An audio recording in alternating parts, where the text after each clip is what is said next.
Assalamualaikum. My name is Nur Syuhada Syakila binti Ahmad Balia. My group members are Nur Amira binti Rafi, Nurul Izzatur Rahdiah binti Muhammad Som, Nur Azrin Afiza binti Azhari, Muhammad Alif Amirul bin Azmi, and we are from Group 1. We will be presenting about feminism, and let's get started. Assalamualaikum. I'm Azrin Afiza binti Azhari. I would like to present about the introduction of feminism. Definition of feminist theory in the international relation is feminist approach in the context of international relation that have introduced the gender as an essential tool for analysis the interaction between states in the international framework. It's from Mauricio Lascurain Fernandez 2016. Then feminists also can be called as feminists. The movement recommend for equality and justice for women and men in the numerous sectors. It arises from a dissatisfaction with society's social system, which result in gender inequity due to the considerable privilege and opportunities granted only to men. However, women must be provided equal chance based on the gender equity regardless of male or female gender inequalities. Furthermore, feminists have undertaken several efforts to get the same right and opportunity as males, including the Equal Rights Movement and the Women's Liberation Movement, known as the Women Liberation Movement. This equality of right creates issues that call into questions social understanding independent of gender, that biological distinction. Besides that, biological differences are thought to be immutable and innate, whereas social culture understanding is something that society creates, design or shape, allowing it to evolve and restructure. Then, the culture system and society have shaped our understanding of it, and gender issues are the result of social and cultural product. The concept of gender derives from this desire to restructure men and women's social connection in the home and community in order to seek the justice. The connection between the feminist movement and the concept of gender can be seen as a means of achieving the goal of creating justice in family relationship and society. Then, the study of feminist is the term feminist has many distinct connotations and its definition are frequently debated. For example, the term of feminist was used to refer to a historically particular political movement in the United States and Europe, where there are injustice against a woman. In mid 1800s, feminist was used to refer to the qualities of female.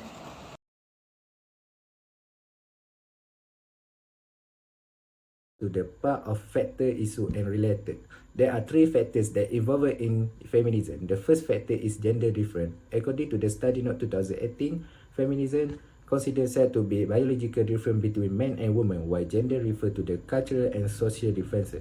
For feminists, assume that by emphasizing the cultural dimension, they can believe that it is a progressive way to enable women to benefit from empowerment. According to them, the means of oppression on women is through the social construction of femininity because the woman is not born but be created. The second factor is the pay gap between men and women.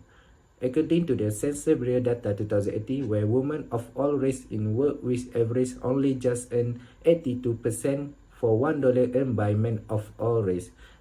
The cost of the gender wage gap is based on calculation that reflect the ratio of earning for women and men across all industries, where men are more doing identical work than women. The third factor is gender harassment, which feminism is closely related to the experience of sexual harassment of women, where sexual behavior and sex in the workplace. They agree that sexual harassment and gender harassment against women in the workplace become part of the issue of feminist engagement. Study conduct of women who have experienced sexual harassment were more than 7 times more likely to attach a label to sexual harassment on their experience. Next, the issue of feminism. The first issue is the division of domestic labor. In this section, we can see this feminist issue arise against married women. What is discussed here that women are the right individual to manage children so that they can give up their originality job to carry out their duty as a housewife. However, the decision is still in their hand or they are forced to become housewife to the family. By becoming housewife, they will also get a salary, but little or possible nothing they have to responsibility. The second issue is the media. The media has done a lot of unhelpful stereotyping and the cause of wetter-beats. That's for your kid can be hero, but not for girls. And the last issue is social inequality. Social inequality is discriminatory behavior explained by a group of people by liking another social class. For example, lesbian women tend to experience higher level of discrimination in the UK than gay men. This situation is very sad because it shows the issue of race, disability, sexual orientation are often combined to create a reality that is very detrimental for certain group, and it is often women who suffer.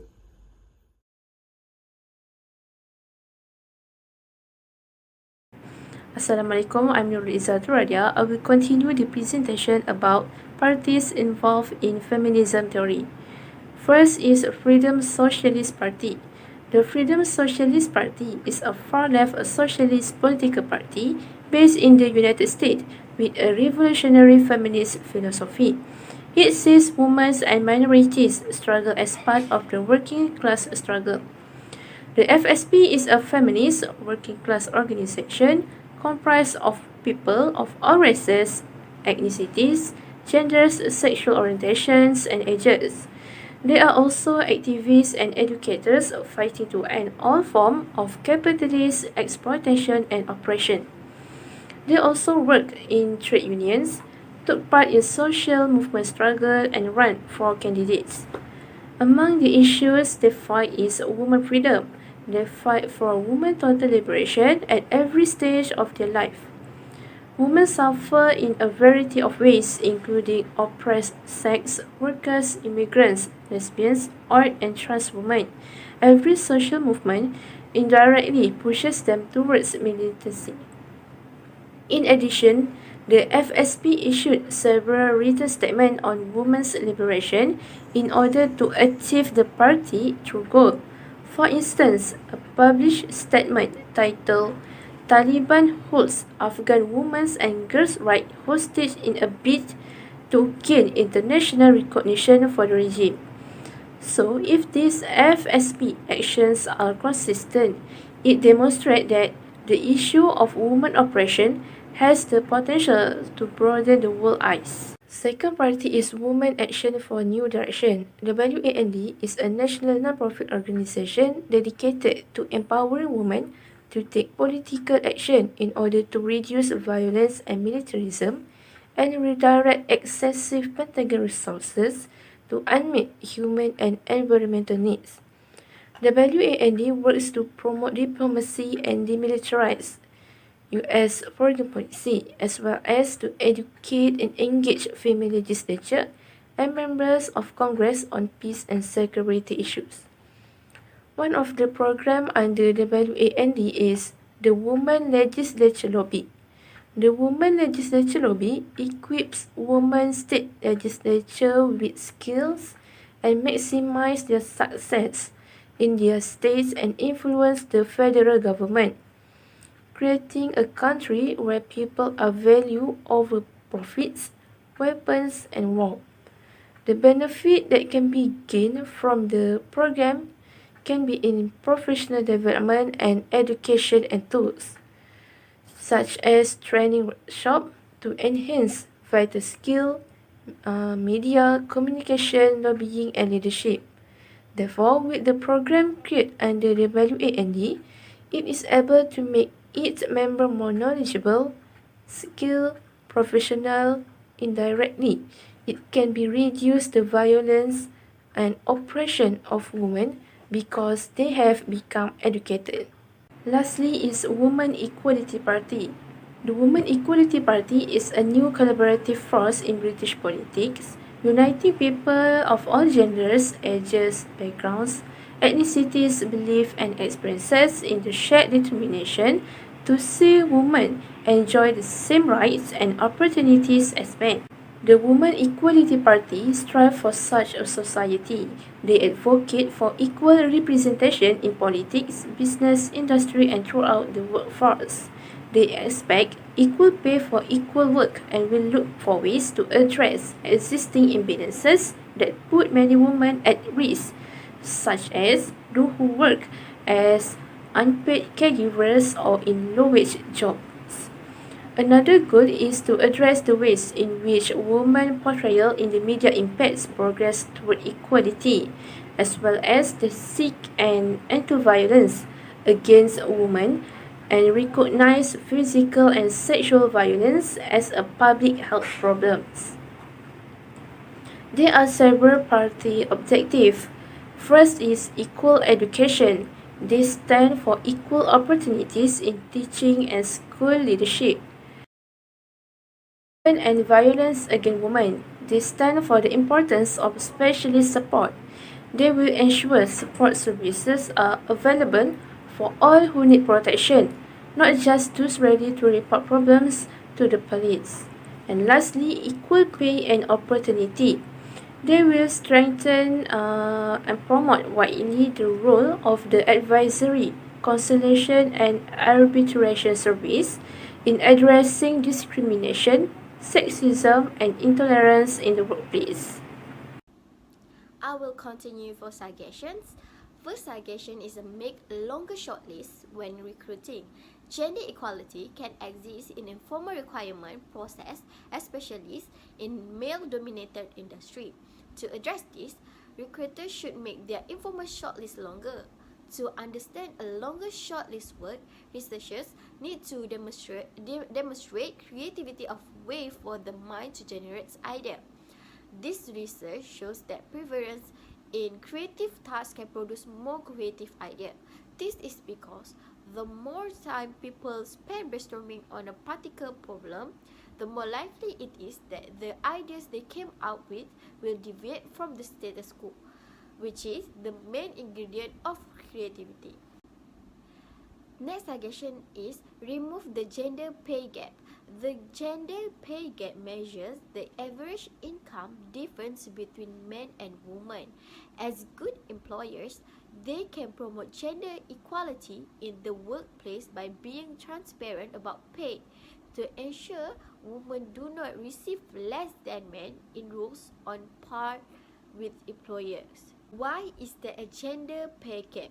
One of the main reasons behind the gender pay gap is job segregation.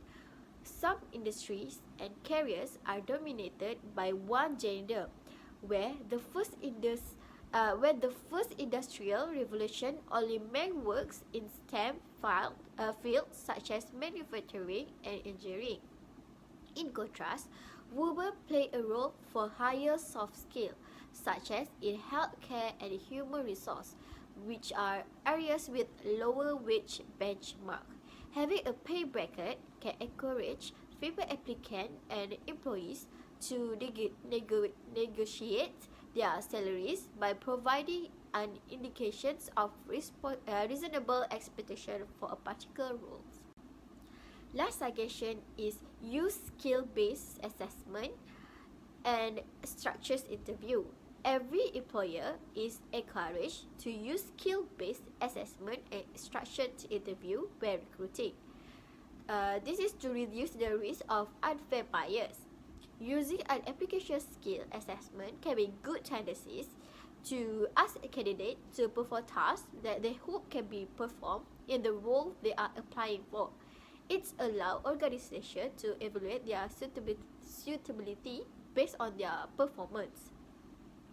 These tasks need to be standardized for all applications to ensure fairness. In addition, recruiters are also urged to use structured interview, in which all candidates are asked the same question in the predetermined orders and forward. Grading responses using standard criteria reduce the risk of unconscious bias. That's all for me. Thank you. As for the conclusion, to sum up everything that has been stated, feminism in short is a belief in the political, economic and cultural equality of women since the earliest eras of human civilization. While in international relations, the theory of feminism is about understanding gender relation on how to change the way it works in many aspects of politics, social and economic. Through the idea of feminism, it is a powerful movement that can help to acquire a more realistic understanding of how it works as well as in closing the gap between men and women in the eyes of society. The theory of feminism in international relations is embedded with the concept of powers, global governance, international conflicts, states, and much more, where gender bias inherent has been integrated in rationalist ways. Hence, a continuous affirmation is needed to attribute solidarity in this aspect and also estimating every form of inequality like gender oppression and the dominance of masculinity in the organization. That's all from us. Thank you.